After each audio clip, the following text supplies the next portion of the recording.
Olha, quando a gente pensa no Japão, a primeira imagem que costuma vir à mente é, sei lá, Tóquio, né? Com certeza. Aquela imagem de ficção científica, quase. Exato. Arranha-céus que parecem do futuro, os trens-bala cortando tudo, uma tecnologia que é quase surreal. Pois é. Mas por trás dessa cortina de modernidade, existe um outro Japão. Um Japão de templos silenciosos, de florestas ancestrais, sabe? Onde o tempo parece que corre de outro jeito. Isso. E é exatamente nesse espaço entre o futurista e o ancestral que a nossa conversa vai mergulhar hoje. Porque ali existe um universo invisível, o mundo dos espíritos. E que tem um peso gigantesco na cultura, né? Totalmente. A ideia é a gente explorar as lendas de seres como os Yurei, os Onryo, mas principalmente entender como essas histórias não são só folclore. Elas ainda impactam a vida no Japão hoje. E esse é o ponto fundamental. Não são só contos de terror para assustar.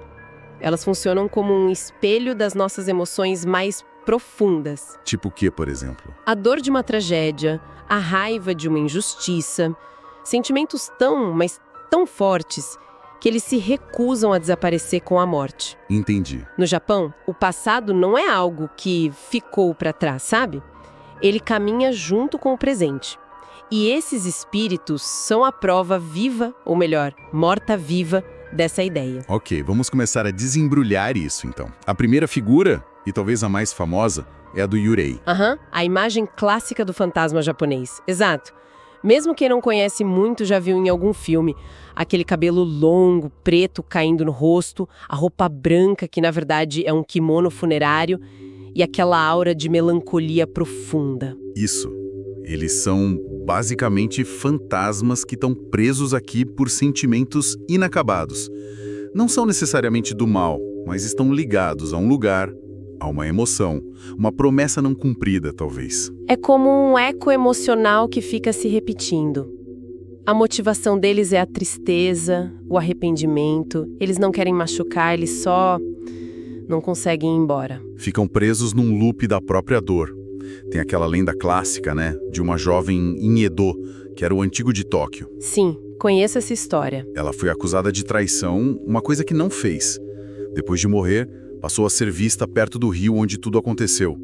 Não por vingança, mas como se estivesse presa naquela angústia para sempre. E lugares como Kyoto e Kanagawa estão cheios desses contos. Mas tem uma outra categoria de espírito que pega essa mesma dor e a transforma em algo muito mais perigoso. Ah, sim.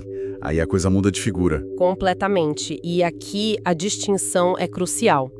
Se os Yureis são a tristeza passiva, os Onryo são a personificação da fúria ativa. A força motriz deles é a vingança. Exatamente. Geralmente são espíritos de pessoas, muitas vezes mulheres, que tiveram mortes violentas, sofreram traições ou injustiças terríveis. A dor delas não vira melancolia. Ela coalha e se transforma numa maldição, num poder destrutivo. Então não é só um fantasma que vai dar um susto no corredor. O impacto de um Onryo é real, é físico. Real, físico e devastador. Eles não se limitam a assustar. A fúria deles pode causar desastres naturais, doenças que ninguém explica, acidentes. Nossa! E o pior, a maldição não atinge só o culpado. Ela pode se espalhar pela família inteira, por gerações. É como se a injustiça fosse tão grande que abrisse uma rachadura na realidade, sabe? Que assustador. Mas isso já vai além de uma história de fantasma, né? Com certeza. É um mecanismo de controle social.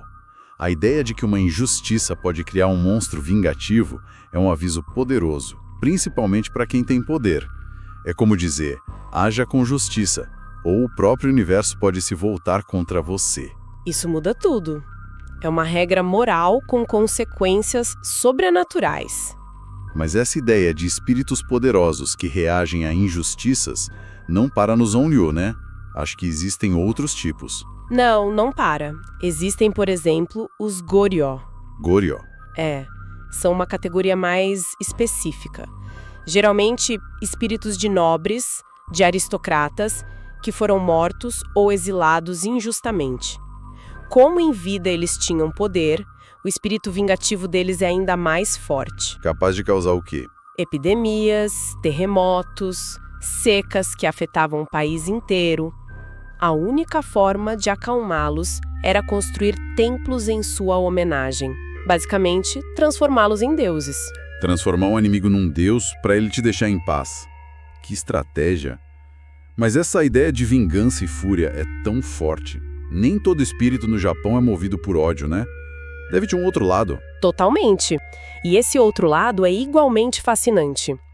Um dos melhores exemplos são os Ashiki Warashi. Ah, esses eu já ouvi falar. São espíritos de criança, certo? Isso, geralmente com aquele cabelo tigelinha, rosto corado, e longe de assustar, a presença de um Ashiki Warashi numa casa é o maior sinal de sorte e prosperidade que uma família pode ter. Ah, que alívio! Finalmente o espírito do bem. Então, se a família tem um desses em casa, a vida é só alegria e dinheiro. Pois é, mas aí que tá a dualidade da coisa. A presença deles traz fortuna, sim. Mas Com uma condição. sempre tem uma condição. Eles precisam estar felizes. Se os Ashiki Warashi for maltratado, se a família brigar muito, se o ambiente da casa ficar ruim, ou se ele simplesmente decidir ir embora, Aí já era. a casa e a família caem em desgraça. A riqueza some, a sorte vira pó. Que pressão! Então não é só um amuleto. É uma entidade que você precisa manter satisfeita. É como ter o destino da sua família dependendo do humor de uma criança fantasma. Exatamente. E isso é um exemplo perfeito de como essas crenças se integram na vida. Não é só uma historinha. É uma forma de explicar os altos e baixos, a ascensão e a queda de uma família. E, de forma sutil, incentiva um comportamento, né? Manter a casa em harmonia. Isso. Mantém um lar pacífico, acolhedor. Afinal, você não quer que seu espírito da sorte decida fazer as malas, né? Faz todo sentido. E se a gente sai um pouco desses espíritos que já foram humanos, a gente entra num território ainda mais bizarro e criativo. O mundo dos yokai. Ah, aí a imaginação vai longe. É importante entender que yokai é um termo bem amplo, tipo um guarda-chuva. Certo. Enquanto yurei e onryo são fantasmas de humanos, yokai pode ser praticamente qualquer monstro, espírito ou fenômeno esquisito. E alguns são muito esquisitos. Por exemplo, os Rokurukubi. De dia, parecem mulheres normais. Aham. Mas à noite, enquanto dormem, o pescoço delas se estica de um jeito absurdo, serpenteando pela casa. Imagina a cena. A aparência é aterrorizante, mas eles não são necessariamente malignos, né? É mais pra assustar. Exato. Mas tem uns yokai que são quase cômicos, tipo o Tofukozo. Ah, esse é ótimo. É um espírito pequeno, parece um menino, e o único propósito dele na vida é andar por aí carregando um bloco de tofu. Só isso, ele te oferece tofu numa bandeja. Dizem que se você aceitar, seu corpo fica mofado. É estranho, meio nojento, mas não é exatamente aterrorizante. E o que me fascina nisso é a variedade. Por que criar um espírito que só carrega tofu? Talvez seja uma forma de dizer que o sobrenatural não é só sobre vida e morte. Às vezes ele é só esquisito. Pois é. E tem o meu favorito, que é o casal Baquê. É um guarda-chuva velho que, depois de muito tempo, ganha vida. Ah, sim. Com um olho só e uma perna. Isso, e sai pulando por aí. E isso me lembra o que você falou no começo. Até um objeto velho e esquecido se recusa a morrer. Ele exige ser notado de novo. Exatamente.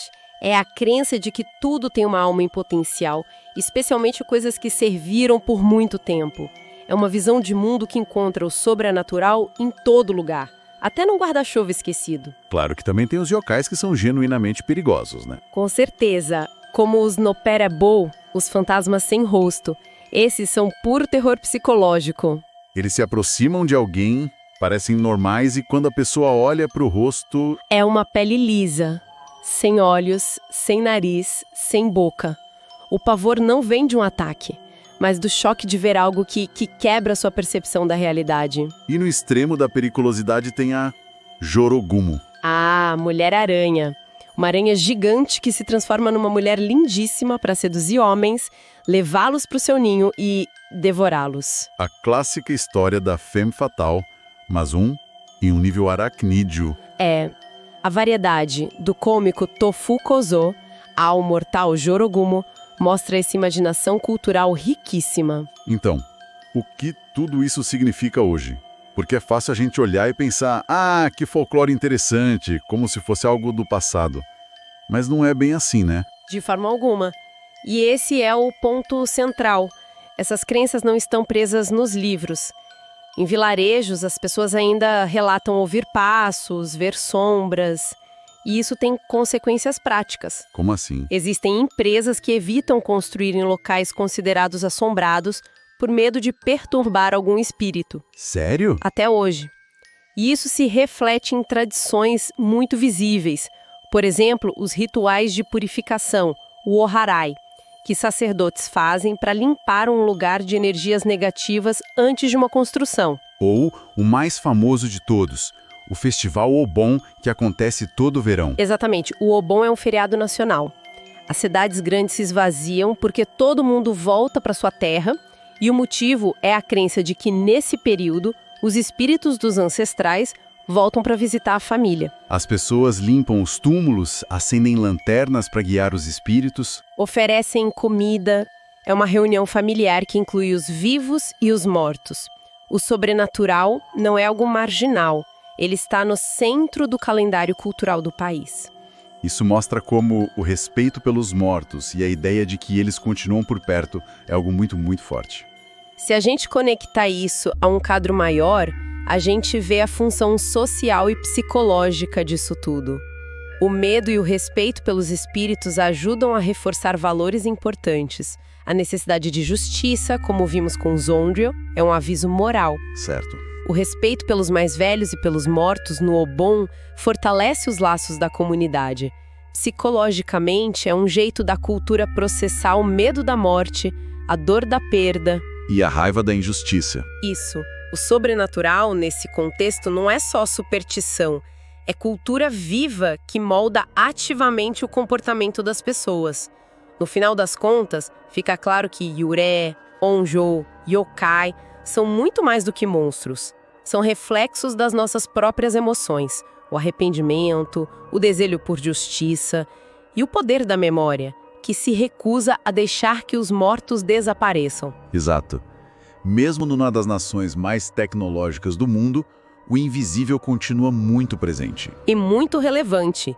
Essa investigação do folclore japonês nos ensina algo universal, a necessidade humana de dar forma aos nossos medos, às nossas dores. Mostra como sentimentos reprimidos e injustiças podem ganhar uma força que transcende a vida. Deixa uma marca no mundo.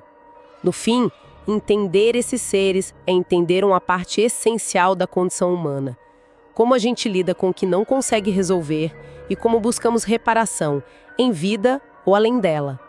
É uma forma de garantir que certas coisas nunca sejam esquecidas, precisamente. E isso me deixa com um último pensamento. A gente viu como as emoções não resolvidas do Japão ganharam forma nesses seres. Isso me faz pensar: se as injustiças, os arrependimentos e as dores da nossa própria sociedade pudessem se manifestar, que tipos de fantasmas ou criaturas assombrariam as nossas ruas hoje em dia?